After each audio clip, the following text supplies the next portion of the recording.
Weavile is better than Greninja in draft format, and I am tired of pretending it's not. But before you complain about Terra Greninja is a round 1 worthy pick, I just want to clarify. I am saying that Terraless Weavile is better than Terraless Greninja. I wholeheartedly agree that Terra Greninja is one of the best Terra captains right now. But regular Greninja has fallen off incredibly hard, to the point where Weavile is even better than it.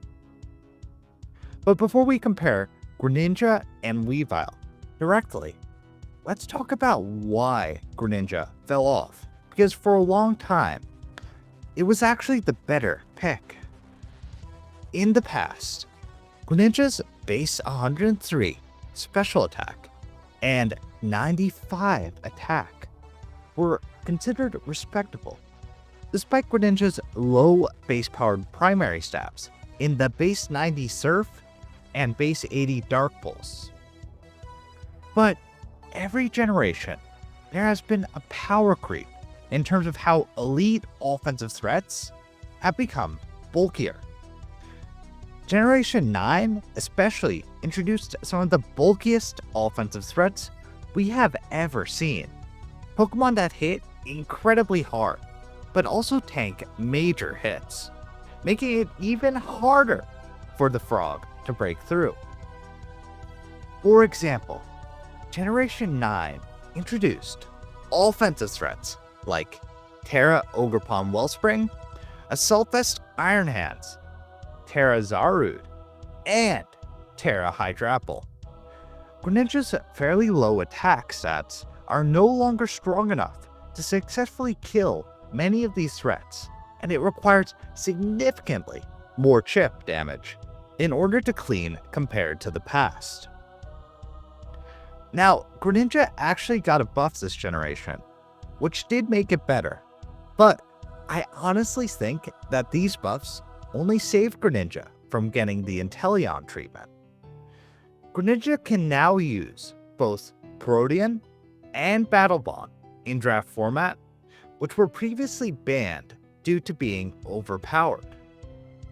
But either ability fixes the Frog's biggest issue.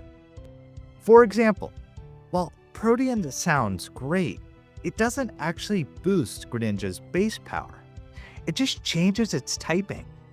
And without raw strength, the Frog is still struggling to break through many of the relevant threats.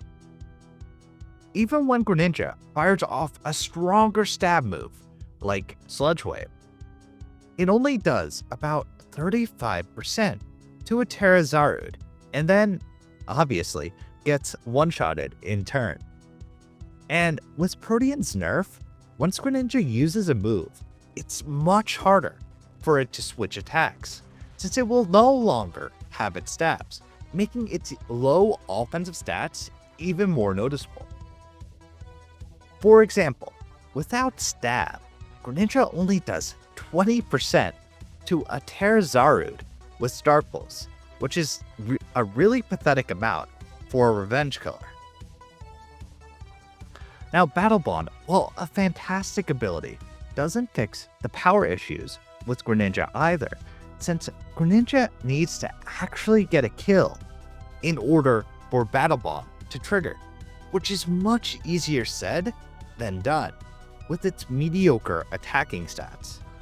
In addition, Battle Bond is both a blessing and a curse for Greninja, because Battle Bond can only trigger once per battle.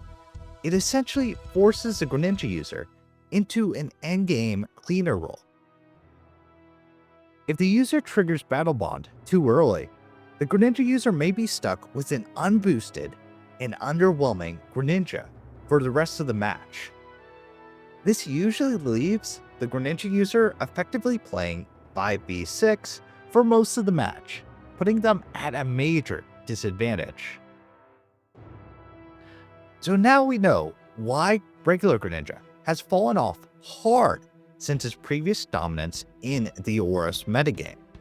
But Weavile is facing a very similar issue to Greninja right now, with its base 120 attack and unreliable stab options not being nearly as good as they used to be.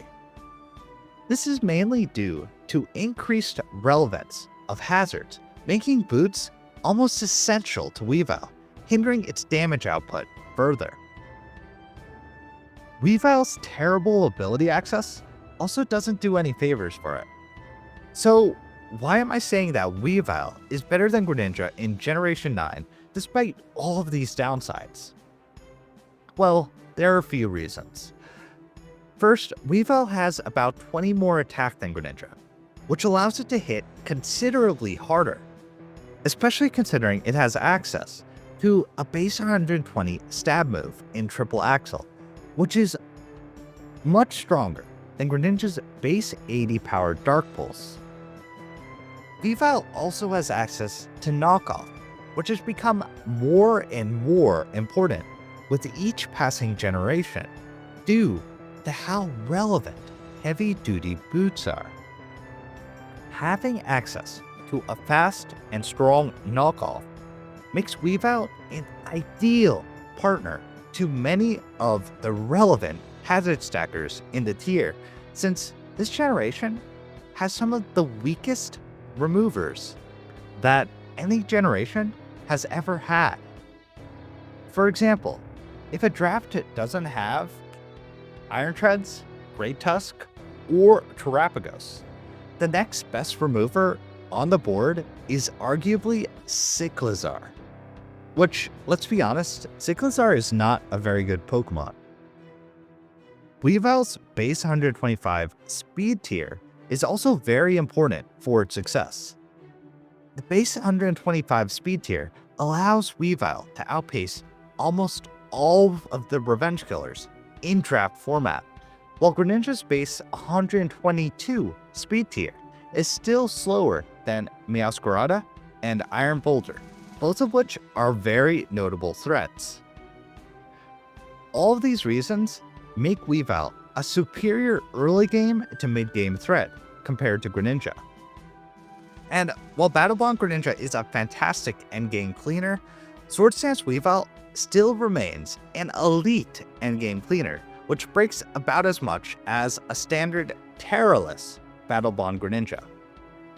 So now you've heard why I think Weavile is a superior pick over Greninja in the current draft format. But what do you think? Do you agree with my take? Or do you think there's more to Greninja's potential than I'm giving it credit for?